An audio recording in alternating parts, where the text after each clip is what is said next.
Hello again and happy Saturday, the last Saturday before the Holy Week from Metro Manila, the Philippines, Southeastern Asia. Okay, I'm going to respond myself to my previous video about Mrs. and Pastor Ali Henny's column denouncing the white evangelicals who support Donald Trump. He claimed, or I'm sorry, she claimed that they are racists. Of course, that is by no means true for all of them. Probably most of them do not support Donald Trump because they are racists. A minority do, yes, because they are racist white evangelicals. But then again, she is ignoring the fact, and this is quite serious, claiming, considering the fact that she is a professing Christian, more specifically a Pentecostal Christian, who should believe in the universality of sin. And any thoughtful person, such as myself, and I'm sure Pastor Henny, would agree that there isn't only one type of racism. And racism is by no means unique to us, the white people, although sadly we seem to form still a majority of the openly racist people, especially of those who commit racist crimes like beating up or even killing members of other races. There are black racists, and there are racists of the other skin colors.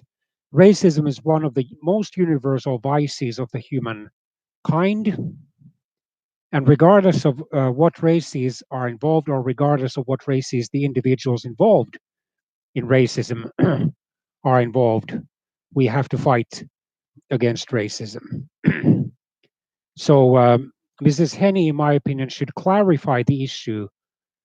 There are various other motives. There are white evangelicals who believe that despite his personally sinful lifestyle, supposedly President Trump is defending the Christian values, or that at least he's defending the Christian values more than his predecessor Barack Obama did, because Obama supports the same sex marriage while Trump opposes it.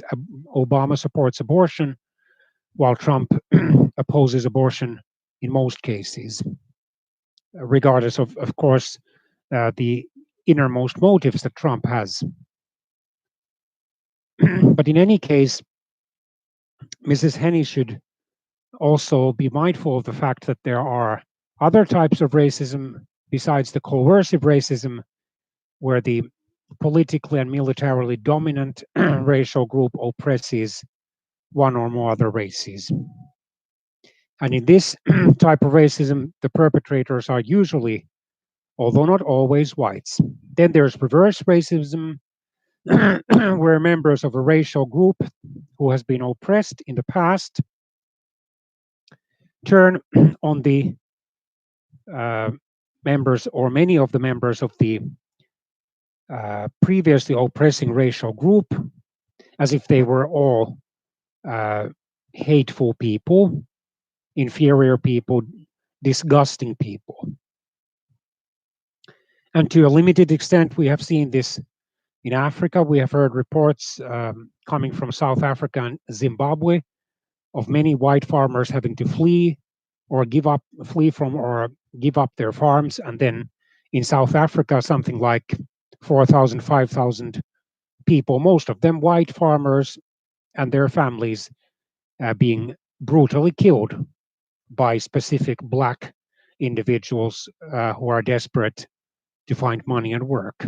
Although, of course, also there have been non-white victims, servants of those white farmers and their families. And then there's attitudinal racism, and anybody can be guilty of that. It means quietly in one's heart, while outwardly behaving politely, despising specific people because of their ethnic racial origin. So that was my brief commentary on this controversial article. May God bless all of you.